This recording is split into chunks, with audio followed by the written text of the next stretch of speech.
ठीक है, आइए इसे थोड़ा विस्तार से समझते हैं।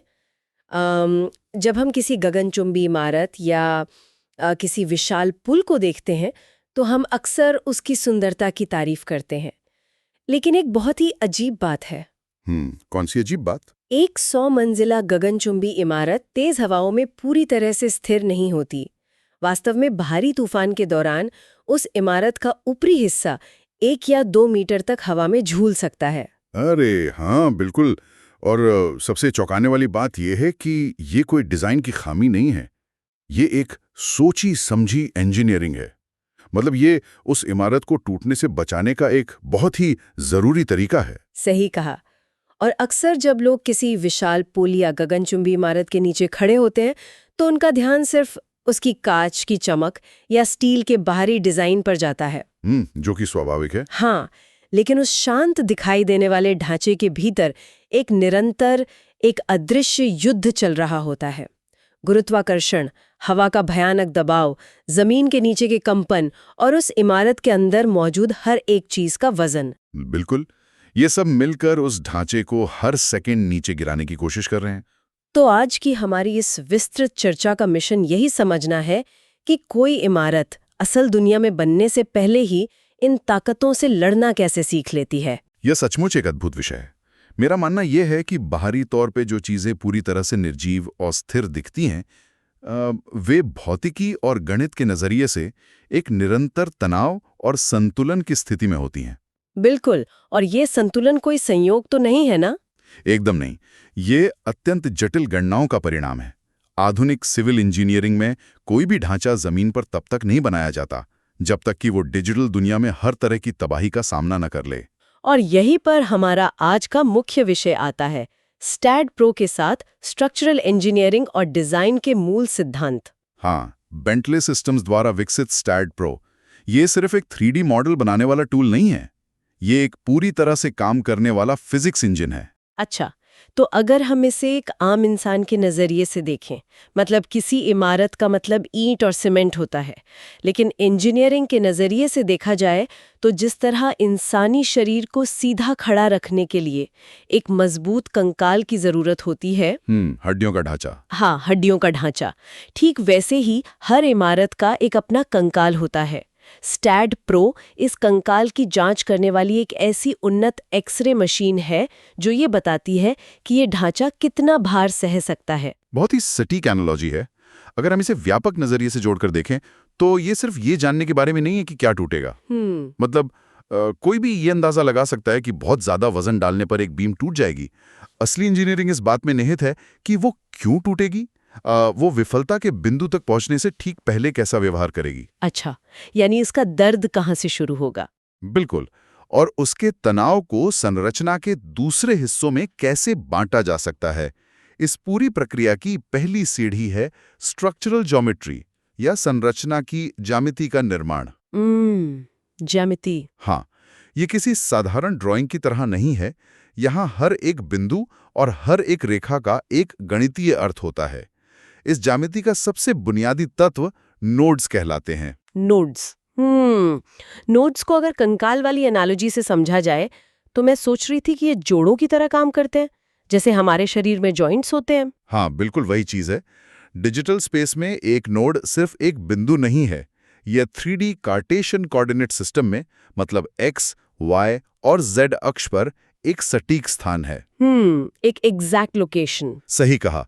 ये वो विशिष्ट बिंदु हैं जहां संरचना के अलग अलग हिस्से आपस में जुड़ते हैं और इन्हीं नोड्स के बीच खींची जाती हैं हड्डियां, जिन्हें इंजीनियरिंग में बीम और कॉलम कहा जाता है। और यहीं पर बात दिलचस्प होती है। आम बोलचाल में बीम और कॉलम को एक ही मान लिया जाता है, बस कंक्रीट के खंभे। हाँ, लोग अक्सर कंफ्यूज हो जाते हैं। लेकिन इंजीनियरिंग में ये सिर्फ इस बात पर निर्भर नहीं करता कि वे दिखते कैसे हैं, बल्कि इस बात पर निर्भर करता है कि वे बलों का सामना कैसे करते हैं। बीम क्षैतिज हिस्से होते हैं, मतलब हॉरिजॉन्टल, जो मुख्य रूप से झुकने के माध्यम से भार उठाते हैं, बेंडिंग के जरिए। हाँ, जबकि कॉलम ऊर्ध्वाधर या वर्टिकल हिस्से हैं जिनका काम एक पोस्टमैन की तरह होता है। पोस्टमैन, ये दिलचस्प है। हाँ, मतलब ऊपर से आ रहे सारे भारी वजन को इकट्ठा करके सीधे नीचे नींव तक पहुंचाना। लेकिन एक बात बताइए, सॉफ्टवेयर को कैसे पता चलता है कि वो बीम स्टील की है या लकड़ी की? यहीं पर स्टार्ट प्रो की बुद्धिमत्ता सामने आती है। जब कोई इंजीनियर दो नोड्स के बीच एक बीम बनाता है तो सॉफ्टवेयर के लिए वो सिर्फ एक रेखा होती है, एक लाइन। बस एक लाइन। हाँ, उसे भौतिक वास्तविकता में बदलने के लिए इंजीनियर को उस रेखा के साथ प्रॉपर्टीज जोड़नी पड़ती हैं। इसमें क्रॉस सेक्शनल आयाम शामिल होते हैं, यानी बीम कितनी मोटी या चौड़ी है। अच्छा, और मटेरियल का भी कुछ होता होगा? बिल्कुल, सामग्री का मॉड्यूलस ऑफ इलास्टिसिटी परिभाषित करना होता है। ये एक ऐसा मानक है जो बताता है कि कोई सामग्री कितनी कठोर या लचीली है। इसके बिना सॉफ्टवेयर गणना ही नहीं कर सकता। तो अब हमारे पास एक डिजिटल कंकाल है जिसमें नोड्स हैं और सटीक भौतिक गुणों वाले बीम और कॉलम है। लेकिन अगर ये कंकाल अंतरिक्ष में तैर रहा है तो इस ज्यामिति का कोई अर्थ नहीं है। इसे जमीन के साथ जोड़ना होगा। एकदम सही बात। इस जुड़ाव को सपोर्ट्स कहा जाता है। मैं सही कह रही हूँ ना? ये सपोर्ट्स उस कंकाल के पैरों की तरह हैं जो उसे जमीन पर स्थिर रखते हैं। ये एक बहुत ही सटीक तुलना है, लेकिन गणितीय रूप से सपोर्ट्स को समझना और भी गहरा है। हर एक नोड के पास अंतरिक्ष में गति करने की 6 दिशाएं होती हैं। 6 दिशाएं? हाँ, 3 दिशाओं में खिसकना जिसे ट्रांसलेशन कहते हैं, और 3 अक्षों पर घूमना यानी रोटेशन। इन्हें डिग्रीज ऑफ फ्रीडम कहा जाता है। अच्छा, तो सपोर्ट का काम इन गतियों को लॉक करना है। बिल्कुल। उदाहरण के लिए एक फिक्स्ड सपोर्ट सभी 6 गतियों को पूरी तरह से रोक देता है, जैसे कि किसी खंबे को जमीन में गहराई तक गाड़ दिया गया हो। मतलब वो बिल्कुल हिल नहीं सकता। सही। वहीं एक पिंड सपोर्ट खिसकने से तो रोकता है, लेकिन मुड़ने या घूमने की थोड़ी अनुमति देता है। अगर सॉफ्टवेयर में सही सपोर्ट का चयन नहीं किया गया तो पूरी संरचना का गणितीय विश्लेषण ढह जाएगा। ये अद्भुत है। तो अब हमारे पास एक ऐसा डिजिटल ढांचा है जो जमीन से मजबूती से जुड़ा है, पैरों के साथ। बिल्कुल तैयार है। लेकिन एक खाली कंकाल पर तो कोई खतरा नहीं होता। असली परीक्षा तब शुरू होती है जब इस ढांचे पर बाहरी दुनिया का दबाव पड़ता है। तो चलिए भार या लोड्स की उन अदृश्य ताकतों की ओर बढ़ते हैं जो इस इमारत को गिराने की कोशिश करेंगी। हाँ, ये बहुत जरूरी हिस्सा है। सबसे पहला और स्पष्ट बल है डेड लोड। बिल्कुल। डेड लोड संरचना का अपना स्वयं का स्थायी और अचल भार है। मतलब इमारत की दीवारें, छत, फर्श और वो सब कुछ जो कभी अपनी जगह से नहीं हिलेगा, जो हमेशा वहीं रहेगा। हाँ, ये गुरुत्वाकर्षण का वो निरंतर खिंचाव है जो हमेशा मौजूद रहता है। चूंकि ये भार कभी बदलता नहीं है, इसलिए सॉफ्टवेयर के लिए इसकी गणना करना अपेक्षाकृत सीधा होता है। ये संरचना के आयतन को उसके घनत्व से गुणा करके अपना मास मैट्रिक्स तैयार कर लेता है। यहाँ तक तो गणित बहुत सीधा लगता है, लेकिन असली इंजीनियरिंग चुनौती इसके बाद शुरू होती है। बिल्कुल शुरू होती है। यहाँ बात सच में बहुत दिलचस्प हो जाती है। मेरा मतलब है, डेड लोड तो समझ में आता है, वो कंक्रीट और स्टील है जो अपनी जगह पर स्थिर है। लेकिन जब हम लाइव लोड की बात करते हैं, जो लगातार बदलता है। हाँ, इमारत के अंदर चलने वाले लोग, ऑफिस का फर्नीचर, ये पार्किंग गैरेज में लगातार चलने वाली गाड़ियां, ये बहुत ही अव्यवस्थित लगता है, केओटिक है। हाँ, तो अगर इंसान और उनका सामान हमेशा अपनी जगह बदलते रहते हैं तो इंजीनियर या ये सॉफ्टवेयर सटीक रूप से ये कैसे मान लेते हैं कि भार कहाँ होगा? क्या ये सब सिर्फ एक उच्च स्तरीय तुक्का है? नहीं, तुक्का तो नहीं है। क्योंकि कोई ये कैसे बता सकता है कि 10 साल बाद किसी ऑफिस के किस कोने में सबसे भारी सर्वर रखा जाएगा? इस अनिश्चितता के कारण तो हर इमारत को एक ठोस कंक्रीट के बंकर की तरह डिजाइन करना पड़ जाएगा। ये एक बेहद तार्किक सवाल है, और अगर हर इमारत को बंकर की तरह बनाया गया तो वो इतनी महंगी हो जाएगी कि उसे बनाना ही असंभव हो जाएगा। हाँ, कोई अफोर्ड ही नहीं कर पाएगा। इसका जवाब ये है कि इंजीनियर भविष्यवाणियां नहीं करते, वे संभावनाता या प्रोबेबिलिटी और सांख्यिकीय मॉडल का उपयोग करते हैं। अच्छा, स्टैटिस्टिक्स। हाँ, अंतर्राष्ट्रीय बिल्डिंग कोड्स में दशकों के शोध और डेटा के आधार पर मानक तय किए गए हैं। इन कोड्स ने हर प्रकार की इमारत, जैसे रिहायशी, कमर्शियल या औद्योगिक, के लिए प्रति वर्ग मीटर एक ऐसा वर्स्ट केस सिनेरियो लोड निर्धारित किया है जिसके पार जाने की संभावना न के बराबर होती है। यानी सबसे खराब स्थिति मानकर चलते हैं। बिल्कुल।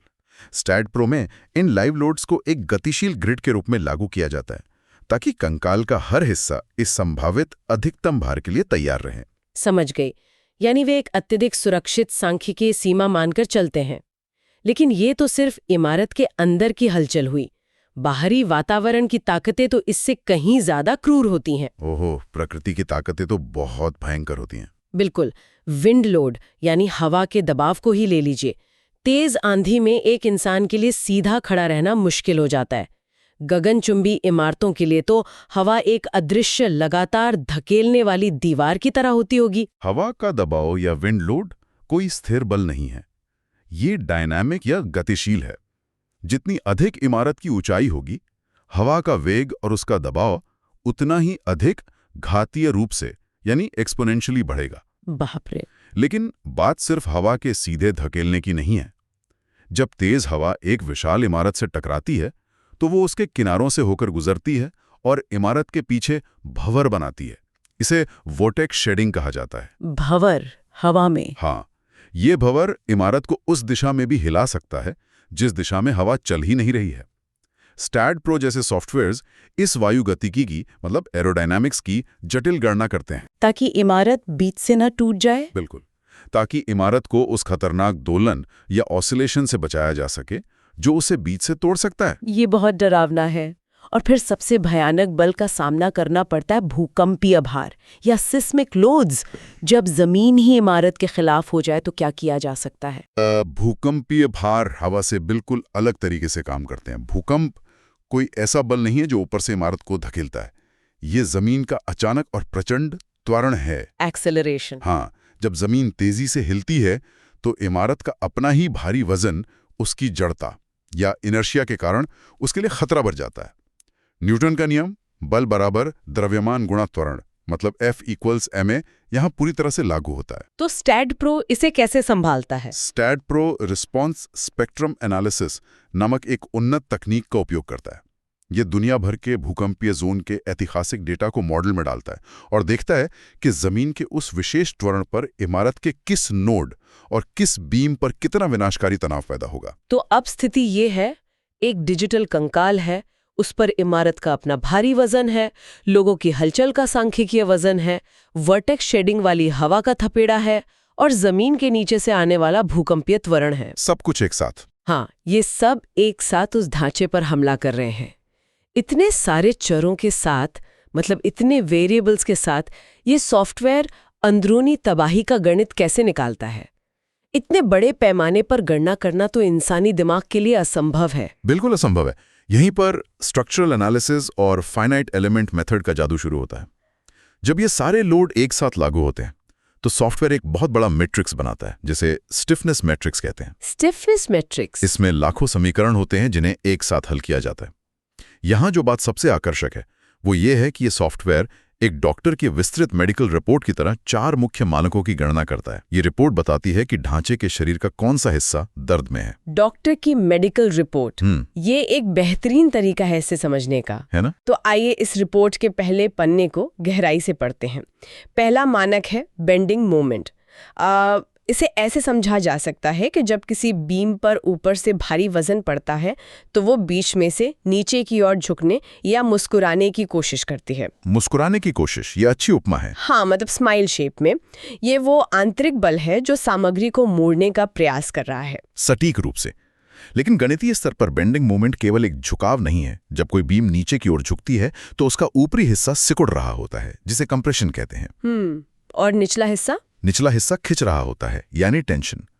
कंक्रीट दबाव सहने में तो बहुत मजबूत है लेकिन खिंचाव में बहुत कमजोर। अच्छा।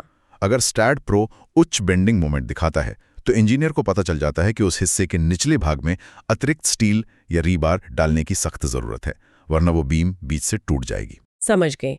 और दूसरा मानक है shear फोर्स। ये थोड़ा अधिक जटिल तंत्र है। ये मोड़ने की कोशिश नहीं करता, बल्कि ये क्रॉस सेक्शन के लंबवत कार्य करने वाला बल है जो बीम को काटने या फाड़ने का प्रयास करता है। सही कहा। इसे रोजमर्रा की जिंदगी के किसी उदाहरण से कैसे समझा जा सकता है? shear फोर्स को कैंची के ब्लेड की तरह समझा जा सकता है। जब कैंची कागज को काटती है तो उसके 2 ब्लेड विपरीत दिशाओं में एक दूसरे के बेहद करीब सरकते हैं। Shearing action. बिल्कुल। संरचनात्मक स्तर पर shear फोर्स तब उत्पन्न होता है जब किसी बीम का एक हिस्सा भार के कारण नीचे की ओर खिसकना चाहता है, जबकि कॉलम से जुड़ा दूसरा हिस्सा उसे ऊपर रोके रखना चाहता है। ओहो, तो ये बीम को चीरने की कोशिश करता है? हाँ, खासकर वहां जहां बीम कॉलम से जुड़ती है। सॉफ्टवेयर की ये रिपोर्ट इंगित करती है कि बीम के सिरों पर उन कैंची वाले बलों को रोकने के लिए कितने वर्टिकल छल्ले या स्टिरप्स लगाने होंगे। ये सच में सामग्री के सूक्ष्म स्तर पर होने वाले युद्ध जैसा है। रिपोर्ट का तीसरा मानक है डिफ्लेक्शन। ये शायद सबसे ज्यादा दिखाई देने वाला बदलाव है। हाँ, ये आंखों से देखा जा सकता है। इसका सीधा अर्थ है भार के नीचे आने पर बीम या कॉलम का अपनी जगह से खिसकना या झुकना। हाँ। अत्यधिक डिफ्लेक्शन से संरचना की अखंडता तो खतरे में पड़ती ही है, लेकिन मैं सोच रही थी क्या इसका कोई और भी मनोवैज्ञानिक पहलू है? मनोवैज्ञानिक पहलू? हाँ, मतलब अगर किसी कमरे की छत सुरक्षित हो लेकिन फिर भी वो थोड़ी सी झूलती हुई दिखाई दे तो वहां रहने वालों के लिए डरावना हो सकता है ना? ये एक बहुत ही महत्वपूर्ण बिंदु है। इंजीनियरिंग में इसे सर्विसेबिलिटी लिमिट स्टेट कहा जाता है। एक बीम हो सकता है कि इतनी मजबूत हो कि वो कभी ना गिरे, लेकिन अगर उसका डिफ्लेक्शन तय सीमा से ज्यादा है तो इसके गंभीर परिणाम हो सकते हैं। जैसे कि क्या? ये इमारत में लगे शीशे की खिड़कियों को तोड़ सकता है, दरवाजों को उनके फ्रेम में जाम कर सकता है और प्लास्टर में दरारें ला सकता है। और सबसे बढ़कर, जैसा आपने कहा, यह निवासियों में घबराहट पैदा करता है। कोई भी झूलती हुई छत के नीचे नहीं रहना चाहेगा। बिल्कुल नहीं। इसलिए स्टैड प्रो की डिफ्लेक्शन रिपोर्ट ये सुनिश्चित करती है कि ढांचा न केवल सुरक्षित हो बल्कि वो देखने और उपयोग करने में भी पूरी तरह से कठोर और स्थिर महसूस हो। इस रिपोर्ट का आखिरी महत्वपूर्ण मानक है एक्सियल फोर्स। ये वो बल हैं जो किसी हिस्से की लंबाई के अक्ष पर लगते हैं, जो या तो सामग्री में खिंचाव पैदा करते हैं या भारी दबाव। यह विशेष रूप से कॉलम के लिए जीवन और मृत्यु का सवाल है ना? बिल्कुल। कॉलम का प्राथमिक काम ही ऊपर से आ रहे भारी दबाव को सहना है, लेकिन जब एक लंबे और पतले कॉलम पर अत्यधिक एक्सियल दबाव पड़ता है तो वो सीधे नीचे की ओर दबकर चकनाचूर नहीं होता। तो क्या होता है? वो अचानक बीच से एक तरफ मुड़ जाता है। इस घटना को बकलिंग कहते हैं। जरा एक खाली कोल्ड ड्रिंक के कैन पर ऊपर से पैर रखने की कल्पना की जाए। अरे हाँ, वो एक तरफ से पिचक कर अचानक मुड़ जाता है। बिल्कुल वही। स्टैड प्रो उन्नत पी डेल्टा विश्लेषण का उपयोग करके ये गणना करता है कि एक्सियल फोर्स के कारण कॉलम कब और कैसे बकल हो सकता है, ताकि उसे समय रहते मोटा या अधिक मजबूत किया जा सके। तो अब इंजीनियर के हाथ में स्टैड प्रो की लाखों समीकरणों को हल करके निकाली गई एक बेहद विस्तृत रिपोर्ट है। हाँ, पूरी जन्म कुंडली आ गई इमारत की। उसे पता है कि बेंडिंग मोमेंट कहाँ ज्यादा है, शियर फोर्स कहाँ कैंची चला रहा है, डिफ्लेक्शन कहाँ हो रहा है और एक्सियल फोर्स कॉलम को कहाँ पिचका रहा है। सही। लेकिन डॉक्टर की तरह ही केवल बीमारी का पता लगाना काफी नहीं है, इलाज भी करना होता है। अब बात करते हैं नतीजों की व्याख्या और डिजाइन को बेहतर बनाने की। रिपोर्ट का विश्लेषण करके सबसे पहले क्रिटिकल मेंबर्स की पहचान की जाती है। क्रिटिकल मेंबर्स ये संरचना के वो हिस्से हैं जो विफलता के सबसे करीब हैं, यानी जिन पर सबसे अधिक तनाव है। इन्हें सुरक्षित करने के लिए डिजाइन सेफ्टी फैक्टर्स लागू किए जाते हैं। सेफ्टी फैक्टर्स, इसे इस तरह समझा जा सकता है कि मान लीजिए किसी को यात्रा पर जाना है और मौसम विभाग ने कहा है कि बारिश की केवल 5% संभावना है। फिर भी वो इंसान अपने बैग में एक अतिरिक्त छाता रख लेता है सिर्फ सुरक्षा के लिए। बहुत बढ़िया उदाहरण है।